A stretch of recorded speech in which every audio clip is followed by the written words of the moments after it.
नमस्कार. मी सुधा नरवाडकर, नांदेड. ऑगस्ट महिन्यातील हा तिसरा शनिवार. प्रावीण्य परिवारातील एक उपक्रम. परिवारातील कोणत्याही 5 गझलकाराचे निवडक शेर सादरीकरणाचा हा दिवस. तत्पूर्वी प्रथम प्रावीण्य परिवाराचे सर्वेसर्वा आदरणीय गझलगुरू प्रवीण पुजारी सर, कुशल तंत्रज्ञ आणि गझलकार प्रणव बनसोडे आणि माझे इतर सर्व गझलकार बंधू भगिनींना सस्नेह नमस्कार करून मला आवडलेले आणि निवडलेले 5 शेर मी आज आपल्यापुढे सादर करते आहे. बघा, विशेष म्हणजे आज गझलकारा ताईंचे शेर मी निवडलेले आहे. तर पहिला शेर आहे योगिताताई काळे यांचा. वृत्त आहे पादाकुलक.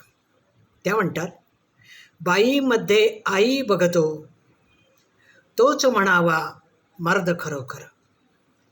अतिशय अप्रतिम हा शेर आहे.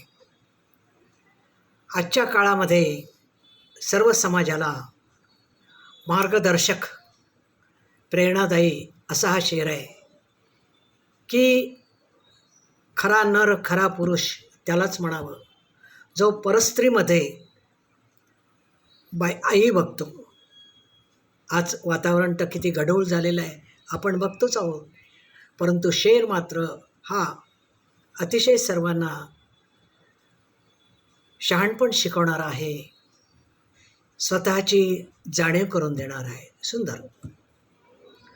दुसरा शेर आहे पुष्पाताई दलाल यांचा. वृत्त आहे वनहरिणी.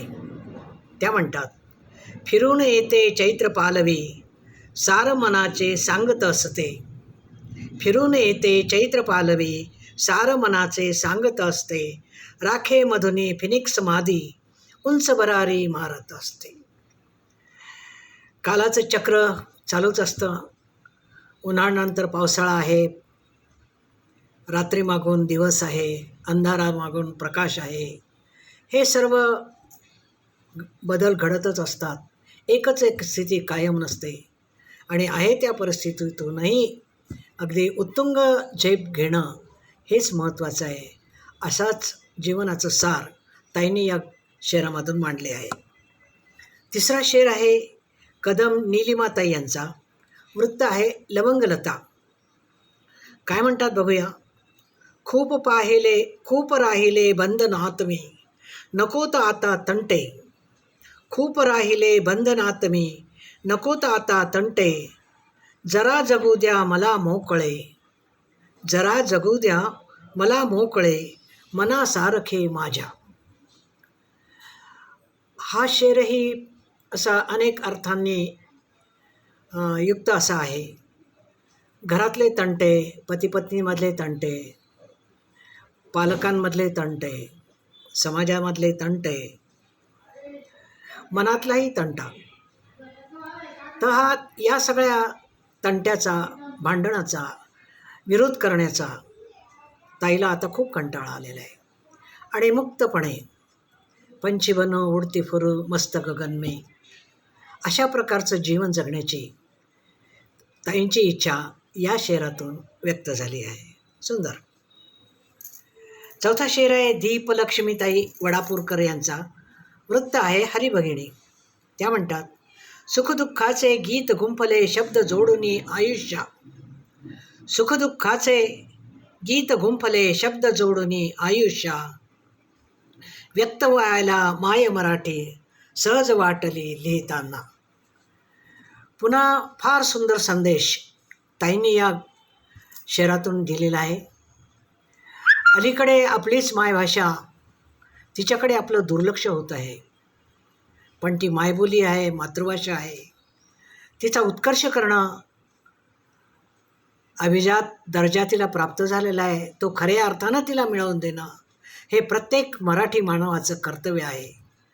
तेच ताईंनी या ठिकाणी आपल्या शेरातून सुचवलं आहे की मला गझल लिहिताना, मला व्यक्त होताना, अंतरंग व्यक्त करताना मला माय मराठीच सुलभ वाटलेली आहे. खूप छान. मराठीबद्दलचा अभिमान व्यक्त करणारा हा शेर मला अतिशय आवडला. आणि शेवटचा 5वा शेर आहे स्वरदाताई गोडबोले यांचा. वृत्त आहे अनल ज्वाला. रंग बदलणे दोष नसावा सरड्याचाही. रंग बदलणे दोष नसावा सरड्याचाही. परिस्थिती तर शिकवत जाते धडे रोजचे. आता हा सरडे कोण आहेत आपण सुज्ञात ओळखून घ्याल. काही वेळेला परिस्थितीच इतकी विचित्र येते की माणसाला प्रवाहामध्ये त्या प्रवाहाबरोबर चालावं लागतं. प्रवाहाच्या विरुद्ध त्याला जाता येत नाही, कारण त्याची खूप दमछाक होते. जीव जाण्याची पण वेळ येते. अशा वेळी ताई म्हणतात की स्वभाव बदलला तर तो त्या व्यक्तीचा दोष नसतो, तर तो त्या परिस्थितीचा दोष असतो. हे आपण समजून घेतलं पाहिजे. आणि उगाच उचलली जीभ आणि लावली टाळ्याला याप्रमाणे कुणालाही दोष देत जाणं योग्य नाही आहे. खूप छान शेर स्वरदाताई. तेव्हा हे 5 शेर मला खूप आवडले आणि आपल्यालाही आवडतील याची मला खात्री आहे.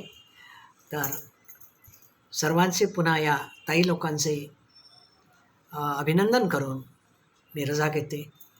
धन्यवाद.